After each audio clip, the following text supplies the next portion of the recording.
This is the H-33 handset used during the Korean War and a little bit into the Vietnam War, I believe. It was used on the PRC-10, PRC-9, and PRC-8, and perhaps some other radios. I think the PRC-47, that was a HF radio, and I can't remember anything else. Um, and it's a carbon mic, so the same thing that was used in the telephones. I have one right here. I may show it.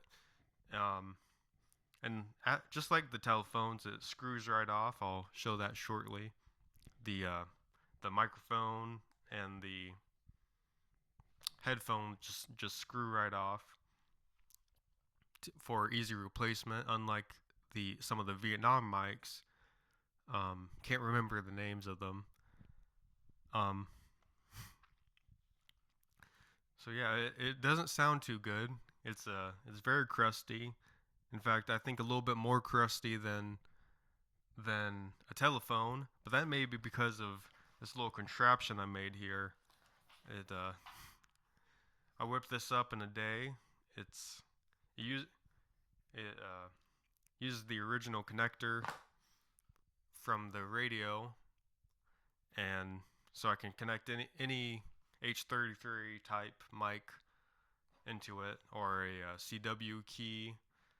That's a Morse code key into it, and it provides the voltage because carbon mics need voltage. This here has little connectors on it. This little contraption I made to it's multi-purpose. It can connect to a laptop. It can connect to a QMX, perhaps some other things, but primarily I use it for a QMX, or supposedly supposed to use it on a QMX. That's a little HF radio I have. It also connects to the microphone input on the laptop. Mine's a Mac. It can do headphone out, headphone in, or microphone in. It's been a long night, guys. When I received it, it came in this little pack. This is I'm assuming an older version. I have another one over there. That one came with a CW key and maybe an antenna. I don't know. But this came with a I think I forget how many feet, but it came with a little tent pole antenna and a uh, little measuring tape antenna, and of course the microphone. And it was a good deal. Got that for about 20 bucks. And this appears to have little use. There's barely any scratches. In fact, I'd say there's no scratches.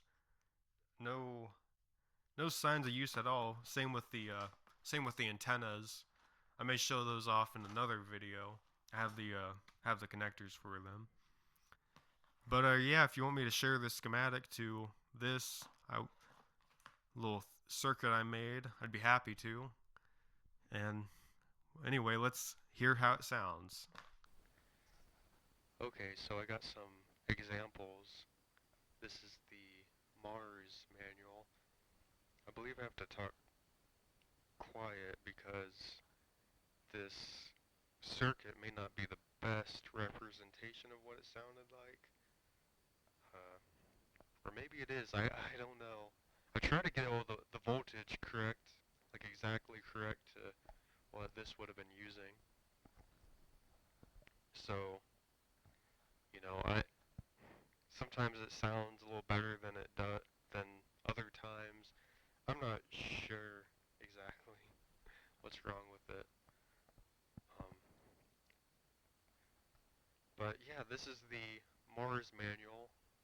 If you don't know Mars, it's a kind of amateur radio mix into uh, military. It was used for telephone calls in Vietnam, uh, telegrams in Korea, uh,